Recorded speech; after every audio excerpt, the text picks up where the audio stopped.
School के दरवाजे बंद थे, मंदिर के दरवाजे बंद थे, हमारे समाज के लोग, हमारे पूर्वज अच्छा कपड़ा नहीं पहन सकते थे, अच्छा खा नहीं सकते थे।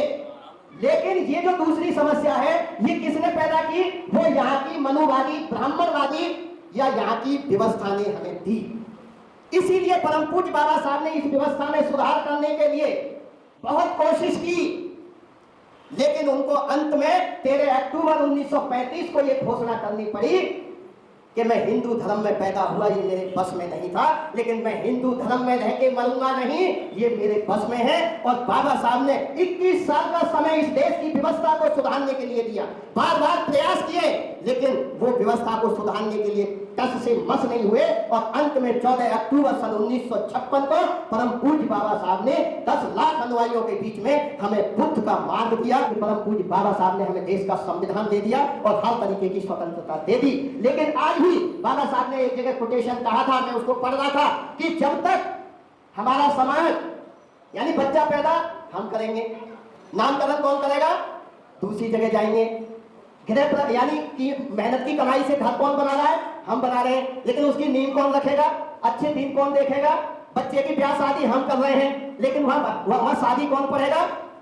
लेकिन और फिर क्या कहते हैं कि हमारा जो बेड़ा गलत जो किया है ना, वो ब्राह्मणवाद ने किया है, मनुवाद ने किया है। तो आज ये जो तीसरी समस्या है जो हमने खुद पैदा कर रखी है, क्या कोई बुलाने जाता है या वो बुलाने आते हैं, लेकिन हमारा ही समाज क्योंकि भयभीत है, अभी उसके अंदर से भय नहीं निकला है, वो वही जाता है। तो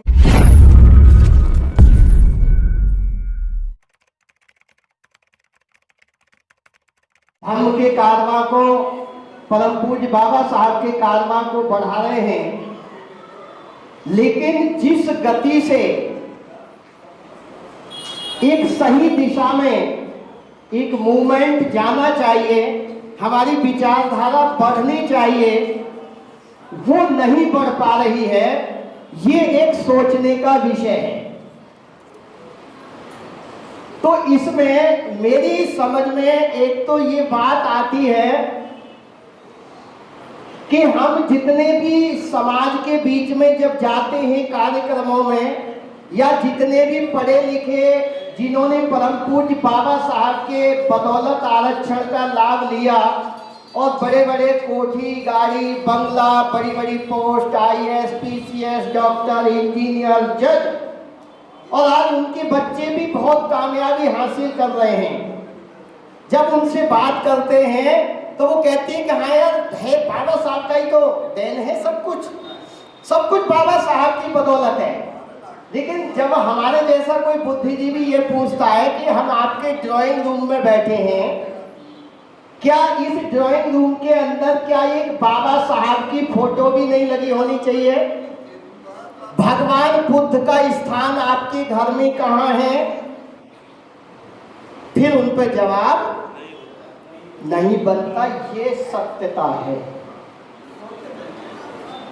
इसका मतलब है कि जिस चीज से परम पूज्य बाबा साहब हमें निकालना चाहते थे, भय, अंधविश्वास, पाखंडवाद, आज भी हम किसी न किसी रूप में उसको सजोए हुए हैं। और उसमें 80% हमारे साथी ऐसे हैं जो ये चाहते हैं कि हमारे बाबा साहब का अनुयायी होने का किसी को पता ना चल जाए कि हम बुद्ध के अनुयायी हैं, बाबा साहब को मानते हैं। तो फिर हमारे घरों में बाबा साहब और भगवान बुद्ध की फोटो गायब मिलती है, और फिर कहते हैं कि हम अम्बेडकरवादी हैं और हम बुद्धिस्ट हैं। मैं ये बात मानता हूं कि हमें मध्यम मार्ग अपनाना है। किसी भी चीज को एकदम हम बहुत ही हार्ड एंड फास्ट में नहीं जाना है। बुद्ध ने भी मध्यम मार्ग की बात की, लेकिन बुद्ध ने या बाबा साहब ने ये तो नहीं कहा, जैसा संत कबीर साहब ने एक लाइन लिखी है कि दुनिया ऐसी बाबरी पत्थर पूजन जाए और अपनी चाकी कोई न पूजे जिसका पीछा खाए।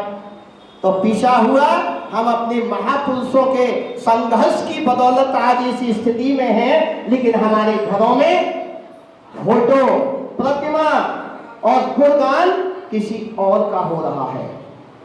मैंने अभी ये दिवाली पे देखा कई मुझे जाने का मौका मिला, भाई ठीक है बुद्ध का ही है, हमने मान लिया कि बुद्ध और सम्राट अशोक के समय से ये दीपोदान उत्सव हुआ करता था, लेकिन हमने कहा चलो आपके घर में यदि दीपदान उत्सव है तो क्या आपने भगवान बुद्ध और बाबा साहब की प्रतिमा रख करके क्या उस पर पुष्प चढ़ाए? क्या आपने घर में बैठ के बुद्ध वंदना त्रिशरण पंचशील किए? 95% हमारे समाज के लोग वहां फेल। मैं कहा कि नहीं गुरुजी ऐसा तो नहीं किया है। तो मेरा यहां सिर्फ कहने का मतलब यह है कि हम अच्छा बिना भय के हम भयभीत हैं, और जब तक हमारे मन से ये भय नहीं निकलेगा तब तक हम सच्चे अनुयायी न तो भगवान बुद्ध के सच्चे अनुयायी हो सकते हैं, और बुद्ध की तो जितनी बातें हम मान लें उतना कम है। भगवान बुद्ध ने 4 आर्य सत्यों की बात कही। मैं 4 आर्य सत्यों पर बोल के मैं औरों को भी मौका दूंगा। अभी पूज्य बनते हमारे भोजन कर रहे हैं। भगवान बुद्ध ने कहा कि संसार में दुख है। मैंने भी उसको दुख का मतलब समस्याएं हैं। हमारे समाज के पास समस्याएं ही समस्याएं हैं जिनसे हम नहीं निकल पा रहे हैं। दूसरा कहा कि बुद्ध ने कहा कि समस्या का यानी दुख का कोई न कोई कारण है, तो हमें कारण पे विचार करना चाहिए। और तीसरा कहा कि हर समस्या का निवारण भी है। दुनिया में कोई भी ऐसी समस्या नहीं है जिनका निवारण, जिनका हल नहीं है, यदि हम उस समस्या की जड़ में जाएं, कारण को खोजें। और उसके बाद चौथा कहा, बुद्ध ने कहा कि एक अष्टांगिक मार्ग है, निवारण का एक मार्ग दिया जिसे हम अष्टांगिक मार्ग कहते हैं। तो इसमें जो पहली समस्या है कि संसार में दुख है यानी समस्याएं हैं, मैंने जो जहां तक आइडेंटिफाई या जो अध्ययन किया कि 3 तरीके की हमारे जो अम्बेडकरवादी हैं या बुद्ध के अनुयायी हैं, बहुजन मूवमेंट के लोग हैं, 3 तरीके की समस्याएं हैं। पहली समस्या है जो नेचुरल है, प्राकृतिक है, वो सभी के जीवन में घटती है, जो भी इस यानी पृथ्वी पर है। कोई भी आपदा, बारिश या कोई भयंकर तूफान, कोई भी वो आपदा सबका नुकसान करती है। लेकिन दूसरी समस्या,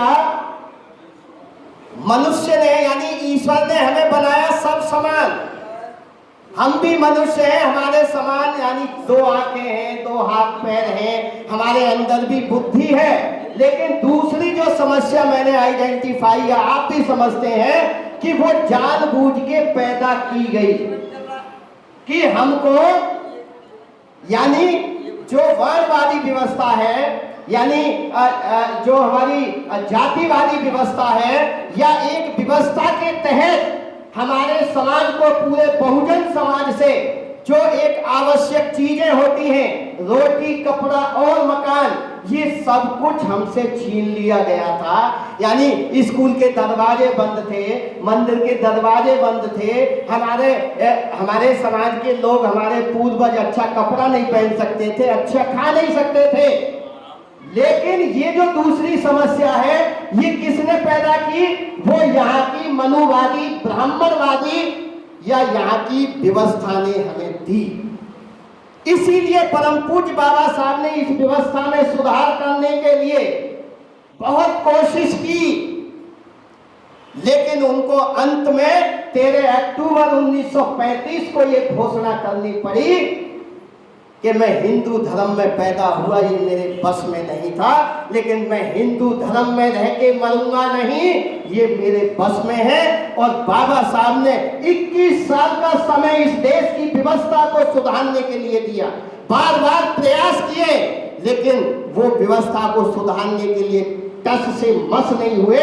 और अंत में 14 अक्टूबर सन 1956 को परम पूज्य बाबा साहब ने 10 लाख अनुयायियों के बीच में हमें बुद्ध का मार्ग दिया, बुद्ध में वो दीक्षित हुए और बुद्ध में ही दीक्षित क्यों हुए? सब जानते हैं कि ये बौद्ध धम्म ही हमारे मूल निवासी या हमारा प्राचीन धम्म है, हमारे ही भारत का है। भगवान बुद्ध भारत में ही पैदा हुए। तो मेरा यहां आप लोगों से कहना यह है कि जो दूसरे तरीके की जो समस्या है, अरे जब बाबा साहब नहीं हल कर पाए, बाबा साहब दुनिया के महान विद्वान होते हुए पग पग पे इस देश के लोगों ने उनका अपमान किया, और जिंदा होने के बाद तो छोड़ो, आज उनकी प्रतिमा कितने दुखी हैं कि आए दिन आप देखते हो कि बाबा साहब की प्रतिमा को खंडित कर दिया, उंगली तोड़ दी, गर्दन तोड़ दी। अरे इस देश के मनुवादी और जातिवादी लोगों, तुम कितनी मूर्तियां तोड़ोगे, लेकिन आज परम पूज्य बाबा साहब जैसे जैसे समय जा रहा है, आज भारत देश ही नहीं पूरा विश्व परम पूज्य बाबा साहब को नमन कर रहा है। और कोलंबिया यूनिवर्सिटी जहां से बाबा साहब ने डिग्री ली, आज वो अपने गेट पर बाबा साहब की प्रतिमा लगा करके और वहां लिखते हैं सिंबल ऑफ नॉलेज, ज्ञान का प्रतीक।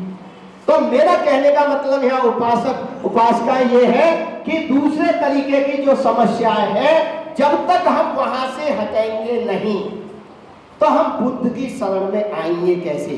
बाबा साहब की शरण में आएंगे।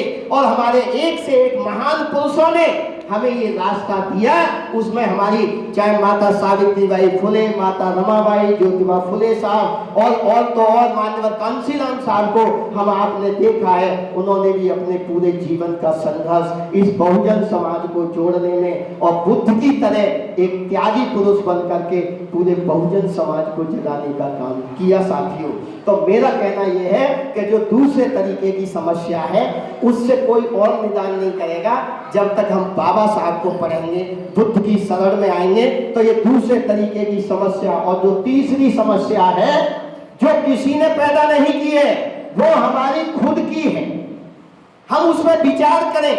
मैं बार बार कहता हूं, मैं फिर अनाउंस कर रहा हूं, क्या किसी भी एक भी अदर समाज के व्यक्ति ने या किसी ब्राह्मण ने पत्र आकर के ये कहा हो कि मैं आपके बच्चे का नामकरण करूंगा, आपका गृह प्रवेश हो रहा है तो मैं उसका गृह प्रवेश करूंगा, शादी में मैं चलूंगा, क्योंकि परम पूज्य बाबा साहब ने हमें देश का संविधान दे दिया और हर तरीके की स्वतंत्रता दे दी। लेकिन आज भी बाबा साहब ने एक जगह कोटेशन कहा था, मैं उसको पढ़ रहा था कि जब तक हमारा समाज यानी बच्चा पैदा हम करेंगे, नामकरण कौन करेगा? दूसरी जगह जाएंगे। गृह यानी कि मेहनत की कमाई से घर कौन बना रहा है? हम बना रहे हैं, लेकिन उसकी नींव कौन रखेगा? अच्छे दिन कौन देखेगा? बच्चे की ब्याह शादी हम कर रहे हैं, लेकिन वहां शादी कौन पढ़ेगा? लेकिन और फिर क्या कहते हैं कि हमारा जो बेड़ा गर्क जो किया है ना, वो ब्राह्मणवाद ने किया है, मनुवाद ने किया है। तो आज ये जो तीसरी समस्या है जो हमने खुद पैदा कर रखी है, क्या कोई बुलाने जाता है या वो बुलाने आते हैं, लेकिन हमारा ही समाज क्योंकि भयभीत है, अभी उसके अंदर से भय नहीं निकला है, वो वहीं जाता है। तो मेरा निवेदन है, आज समाज में पूरा भिक्षु संघ है, बौद्धाचार्य हैं, हम सब लोग हैं, फ्री ऑफ कॉस्ट ब्याह शादी संस्कार सब कुछ कर रहे हैं। हम ये नहीं कहते हैं कि पूज्य भिक्षु के संग एक आचार्य या बौद्धाचार्य हो जाएगा, लेकिन फिर भी जितना आता है हम उस संस्कारों में भी हमारे बहुत सारे लोग लगे हैं। तो हम बुद्ध की विचारधारा को अपनाएं। आचार विचार संस्कार जब तक हमारे अपने नहीं होंगे, जब तक हम बुद्ध की शरण में, तो ये हमारी समस्याएं थी। समस्या का कारण आप समझ गए, क्या कारण है, निवारण भी आप लोगों के पास है। और तो निवारण के लिए भगवान बुद्ध ने हमें अष्टांगिक मार्ग, 10 पारमिताएं, त्रिशरण, पंचशील, ये सब कुछ दिए हैं। और सबसे लास्ट में उन्होंने जो कल्याणकारी वाक्य कहा कि अत्त दीपो भव, अपने दीपक आप बनो। आपके घर की समस्याएं हैं या आप लकीर के फकीर हो, अंधविश्वासी हो, पाखंडवादी हो, तो इसको भी दूर आपने ही करना है। उसके लिए आपको बुद्ध को पढ़ना पड़ेगा, बाबा साहब को पढ़ना पड़ेगा। इन्हीं शब्दों के साथ